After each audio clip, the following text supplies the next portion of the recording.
Hello and welcome. Today we are talking to Dr. Abu Saleh Sharif, the renowned economist and former member secretary of such a committee. Essentially, talking to him about the fact that now in uh, November will mark 5 years of such a committee report. So, sir, what do you think? Even 5 years, 5 years will be passing now after such a report has been submitted to the Prime Minister. What's the status of Muslims in the country? Look, last 5 years there have been substantial developments in India. India has progressed substantially in terms of its finances, in terms of its industrial development, in terms of its development in services, a substantial GDP increase, almost at the rate of 9%. So a 9% GDP growth rate annually in 5 years is a lot of growth. So from the perspective of the background of Indian economy has been very healthy in spite of last 2 to 3 years of a kind of international slowdown. India has still shown robustness. Okay? It has declined a couple of percent, but still, for example, this year we may still make it to 7.5% growth rate, which is going to be one of the largest, highest growth rate in the whole world. Given this background, when Satchar was submitted to Prime Minister, and Prime Minister on the very first day after the presentation, he made an announcement that the report will be tabled in the Parliament. What was done was the report was made public, copies were given to all parliamentarians, and then there should have been a debate in the Parliament with respect to the Satchar Committee report. The committee was formulated in such a way that a parliamentary debate is not absolutely essential. It was not within the frame. It is not a committee where when you submit it, it must be debated, mandatory. It was not a mandatory committee. It's a committee to know the facts. It's a fact-finding committee. But however, given the outright, immediate acceptance of the report by the Prime Minister, we expected that a discussion and a debate will take place in the Parliament, which until now has never ever taken place. So the first thing is, you as a UPA government, the Prime Minister and others showed happiness. They broadly accepted the whole report, and they found the report recommendations good for them, and they made announcement that they're going to follow, they're going to perform, they're going to amend their policies based on the Satchar Committee recommendations. And they made a couple of efforts also. But in 5 years, 5 years is a good time, a long time enough to find out if the government has performed on those. A couple of things which the government did after Satchar is they made one of the most important statements which came from Prime Minister of India was he said that given the relative backwardness of the minority communities and also in democracy, generally in democracy, minorities are in a way protected, legally, even physically to a certain degree wherever there is a problem. And the extension of that protection is what Prime Minister at that time said when the Satchar Committee was, that the minorities have the first claim on the resources of the nation. It's a very important statement to make. Although it is symbolic,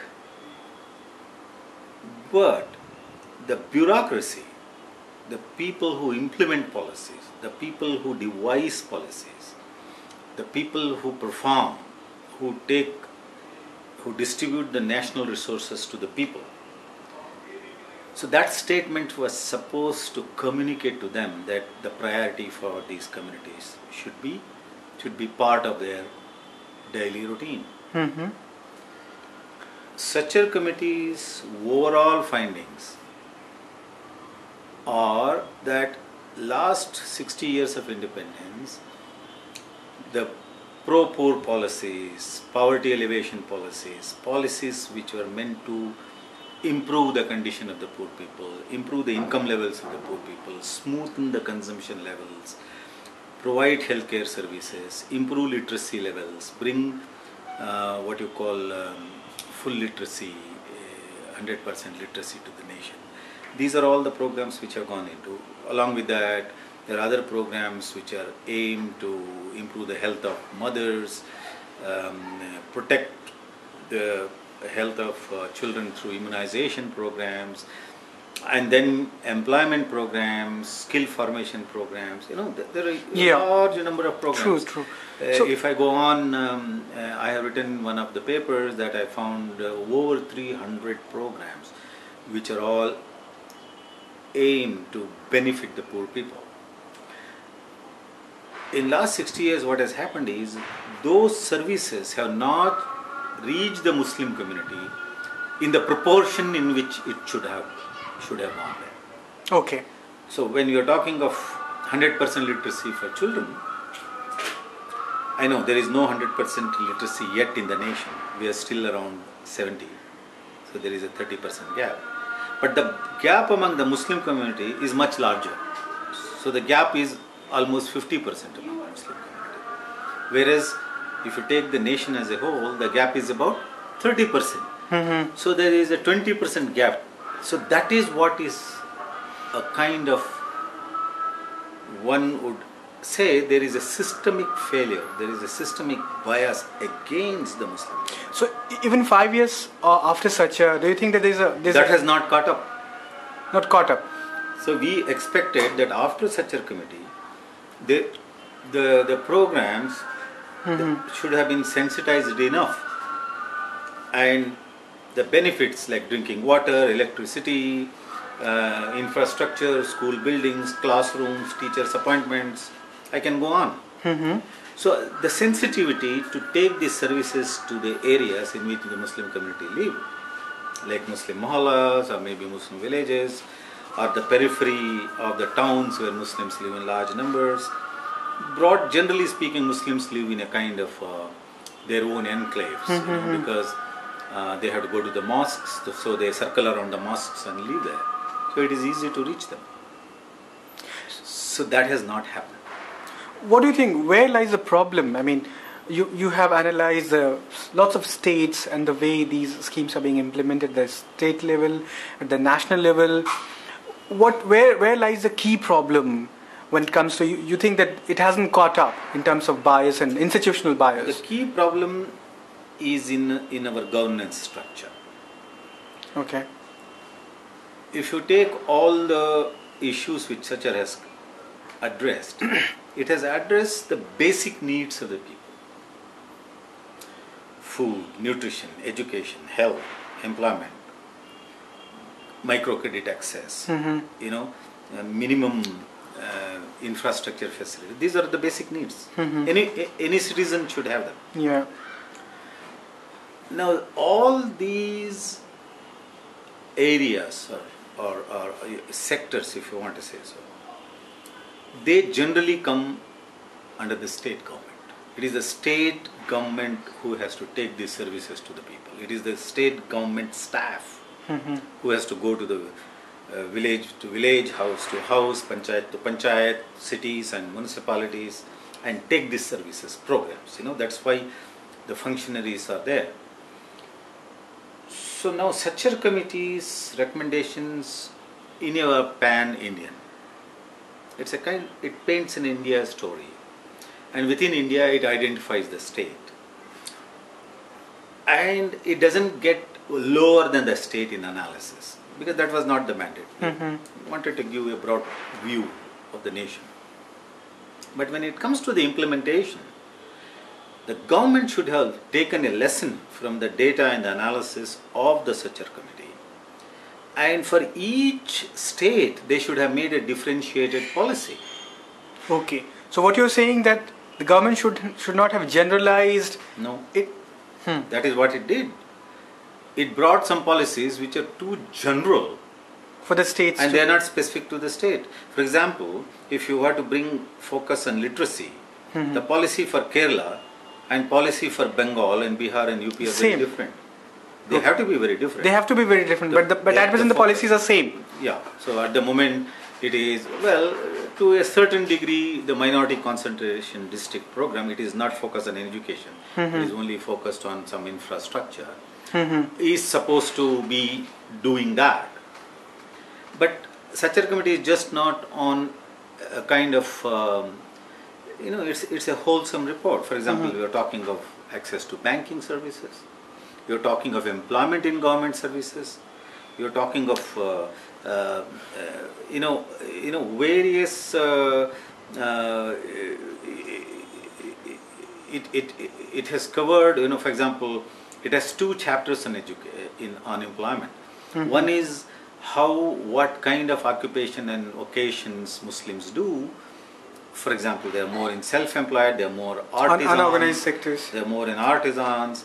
So it has given directions to the government that they can have the occupation specific policies. For example, elimination of child labor from certain industries will benefit the Muslim community as much as it benefit the Hindu community if their children are also part of the child labor mafia.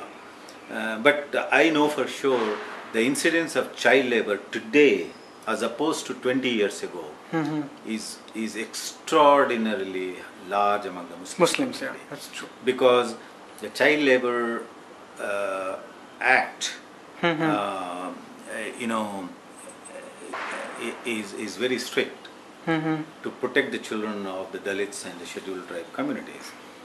So in the process, the boys and girls who are replaced that labor or minorities are from minorities. Not minorities, it's Muslims, yeah, okay. You don't find Christian boys and girls in those. Okay, so You don't find Buddhist boys and girls in those. See, it is Muslim boys and girls. So that is the problem. Here in India, the problem of minorities, by and large, are the problems of Muslims. There is no problem in the other communities. There is, but the structure and size and nature is very different. But the Muslim community is below the national average. All other communities are above the national average. It's only the Muslim community which is below the national average. So it is the Muslim community, and that as an academic, as a development economist, as a demographer, I am telling this, that if you are talking of minorities, you must talk of Muslims. If you eliminate the problem of the Muslim community, by and large it addresses the minority issue, because when you bring focus to large number of minority Muslim communities, automatically the other minorities communities are part of it, who are in the neighborhood, and there will be policies reaching to them.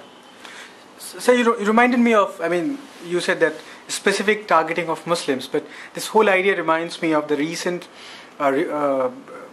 answer given by the Minister of Minority Affairs in Rajya Sabha, in the Parliament, that we can't actually start any government scheme specifically for minorities. There are some constitutional problems, and in fact that's how Salman Khurshid actually criticized the report by Center for Equity Studies, which said that all these minority related schemes like MSDP, they are completely failure. They are a complete failure. They are non-starter. So the government said that we can't provide any schemes specifically for minorities. I think I have a lot of regards to highly intelligent Law Minister Salman Khurshid Sahab. He's a very articulate person, but unfortunately he is trying to hide his own failure in that statement. How is that if the minority development scheme, which is run by his ministry as a minority affairs minister, if it fails, how can he say that you cannot have the policies aiming for exclusive communities, in this case Muslim community? Now, he talks about constitutional. I had an opportunity to run through the pages of the Indian Constitution recently, and just 2 days ago on 29, is it yesterday or today? Yesterday. You wrote an article in the op-ed article. The Hindu op-ed article. Yeah. I have brought to the notice of the citizens of this country that there is nothing in the Constitution anywhere mentioned that you cannot have community identified programs. In fact, the interpretation of the acts, Act the 14 and the Article 15 and Article 16. If you all those articles, if you read them together, it actually tells you that if particular communities have been discriminated based on religion and caste, go back to them and then improve their conditions. Okay, so it means that this reason given by the government is a completely kind of misinterpretation of the Constitution just to save their own failures. Yeah, and then they would say, no, the courts have interpreted it differently. Yeah. And I would argue the courts may have misinterpreted the Constitution. The courts might have. So we had to go back to the courts and we had to go back and argue with the courts, with the high office of the court to make a correct interpretation of our Constitution. See, our Constitution over a period of 60 years there are many interpretations within the courts. Different judges take a different point of view. So I think we are in a process of understanding our Constitution still, and that is the reason we have already more than 100 amendments to the Indian Constitution. So for God's sake, go and take a fresh look of our Constitution. So what I feel is Constitution is such a great document. It has given eternal protection to the minorities in this country. And the interpretation of the government in power is exactly the opposite. I fail to understand how governments cannot understand Indian Constitution. So, sir, the reason is political rather than constitutional. But the minister says it is constitutional. I think he is wrong and he should amend. And that is a statement he has made within the parliament. Yeah. And I request to all parliamentarians, please open up your copy of the Constitution and see whether what the law minister said is accurate. In my judgment, it is not. Sir, you have been saying this and you have been pretty vocal about this, that the way Ministry of Minority Affairs has been established and the way it's running the affairs is actually in turn ghettoizing the entire community, and it fails the purpose of such a committee. Do you still think that? Do you still take that I very stand? strongly believe that the very fact that the Minority Ministry was established a few months before such a committee was presented to the Prime Minister, in my view, it is my personal view, is a mistake of the UPA 1. Okay. At least from the point of view of the Muslim minority. So what makes you say so that it's ghettoizing the community? I'm coming to that. So the issues which the Sachar committee has, as I told you, it is the bread and butter issues. Yeah, infrastructural issues. It is the issues which mainstreaming the community. It is the issues which are relevant to anybody, whether it is a Hindu or a Muslim or a Christian or even a Dalit, right? So when we have to address those issues, it is the main line departments of Government of India and the respective state governments who have to address that issue. Okay. For example, if there is a illiteracy, there is a deficit in literacy among the Muslim community, it is the education department, it is the human resource ministry.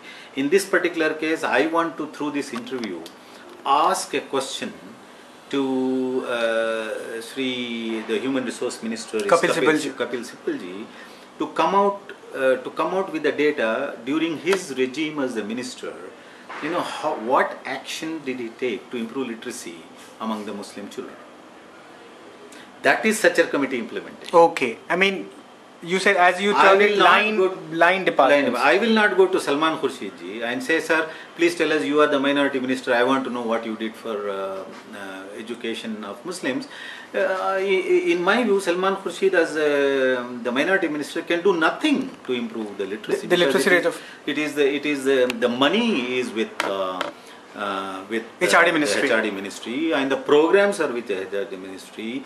Experts are with the head ministry. HRD ministry. I mean, these are all technical things. Sarva Shikshana Abhiyan is a highly technical body. That is the job of that. So when we are talking microcredit and credit access to the program, it is the normal regular banks who have the money. What has minority ministry? Minority ministry have pittance. 2,000 crores. What has 2,000 crores but in fact, that's in a national budget? Exactly. It is not even a drop. So what is this? That is the reason I told that generally it appears to me that the UPA too is trying to say that fool the Muslim community or consider Muslim community as the foolish people. Okay, so let's talk about the fact that the way minority allocation program has been approached by the 12th Planning Commission. I understand you have some serious views about that there are some lacunas in that. With the approach of Planning Commission. What is a Planning Commission? Planning Commission is a body which thinks and plans, and it allocates resources. Now, until now, even the concept, the word of inclusive development was first time brought in the 11th plan document. Okay. But without defining what inclusive program means, without what inclusion means, they did not give the parameters what inclusion means. So inclusion was like a white elephant being touched by 9 blind men, alright, and then each one telling that elephant looks like a snake by touching tail, elephant looks like a tree by touching its feet. Different people have different versions of what inclusion means. For example, the corporate sectors started using the word inclusion to mean that if the corporate people are in the policy making committees of the government of India, that means inclusion for them. So the poverty, the deprivation, the excluded community concept was not part of 11th plan document, although the word inclusion was mentioned, because the word inclusion was not defined, the parameters of inclusion. Now, my question is, I have not seen the 12th plan document. I hope they have done it. If they have not done it, that's a redundant document again. Okay. So you have to define what inclusive development to the government, from the government perspective, from the resource allocation perspective, from the development of the national perspective, from the perspective of poverty elevation. You should define. There are definitions. Economics is a subject where you define everything very accurately. So if Planning Commission prepares a document which doesn't define, I'm sorry, I don't respect that document at all. So it's not clear yet whether they have defined it or not. I don't know. I have not seen it because I'm not part of the consultative process. Nobody consulted me on that. So But I understand you were there earlier. No, that's a different committee. Okay, that's a different committee. It is a different committee, and then I'm no more in that committee. So my only question is they should bring some technical people on the committee. They can't bring civil society people and put in a technical committee. Okay. Somebody who has the expertise. So assessment and monitoring authority data is a technical committee. People like me who work with this computer, who get this data out, who do what variable to be assessed and what adjustment to be made. I'm a technical person, so we need persons like that. If I'm not there, it's fine. No problem with that. But I need somebody technical person sitting in that committee. And at the moment there may be government technical people sitting with them. I don't have any trust on them. Okay. Because research is no more a forte of the government, and government itself cannot evaluate its own program. It has to be done by somebody else. So the final question, there's a view that you have always been criticizing the government, don't you think that the two aspects? Mine is what is called the constructive criticism. Okay. I criticize the government so that government do the right thing. Okay. No, but don't you think that your criticisms to the central government are much more vocal than your criticisms to the state government? You have been criticizing the UPA too. Don't you think that my question is that the state's responsibility is much more when it comes to implementation. Second, you've been criticizing the Congress government. Don't you think that if the BJP comes, it will scrap the SACHAR itself? Yeah. Well, those are the political things, and we will try to deal with when we come to that stage. It really doesn't matter to me. It really doesn't matter which which party is in power, but we know that Congress party has done substantially good to this nation since last 60 years. We have a lot of trust and faith in the party even now. But what people like us are trying to tell is from the context of minority development, they should have done A, B, C, D, E that we have written in the Sachar committee, which they have not done. So it is my duty, because I happen to be on the Sachar committee's committee. There are many other members. I hope they are doing their job as well. You know, there were, I think, 7 or 8 members. I'm sure, I know that Justice Sachar, when he's going around and he's talking about it, I know it. So we are just doing it because we are committed to that cause. Although we are at the moment not in that committee, committee is disbanded. I have no official or any locus standi, to take this. Nobody is paying me money to take it. Government is not given me a project to evaluate or assess this, because it all takes money.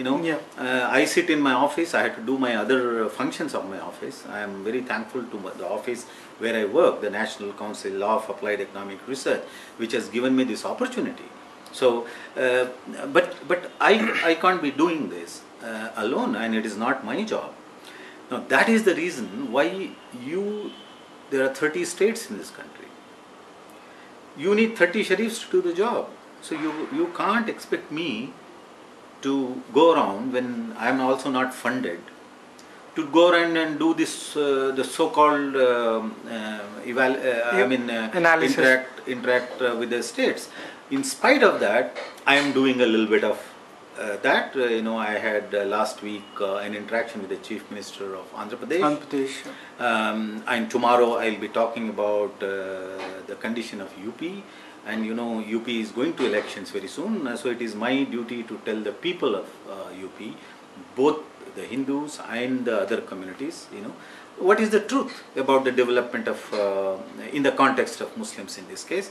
But if somebody comes and asks me, in fact recently the Christian community has invited me to contribute a paper for their book, I'm sure I will discuss the Christian issues in that article. So what is important is, national government has to have a vision.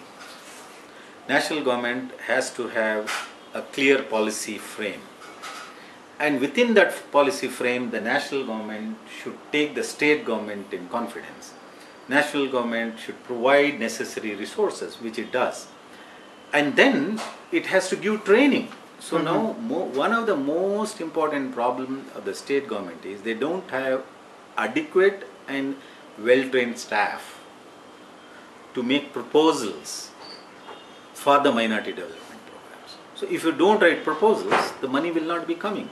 So to a certain degree, there is a failure both on the part of the national government and there is a failure on the part of the state government. And then nobody shouts at them, nobody questions them. So things won't improve. And that is the reason why people like you and people like me now has to question the state policy and the national policy. And hopefully, because of this media support as well and the support of the civil society, I think hopefully the governments will be alert. But otherwise, as I told you, as a citizen, as an academic of this country, I feel it is my duty to share the knowledge which I feel is more accurate than than the passerbys who talk about it. It is not a gossip material. It is based on research. So I feel it is my duty to share with the people just before elections. True, sir. Few things briefly which you would like the government, both the centre and the state government, to do if they're serious about minority welfare. Few things which you would like to do. I mean, if you were to suggest them, Number one, go back to the localities. We know there is a huge deficit of primary schools and elementary schools. Okay. And when you put primary and elementary schools, there is almost a 40% deficit in the Muslim mohallas. Almost 40% deficit. So in Muslim mohalla, where you should have, assume that, for example, I went to Rajasthan.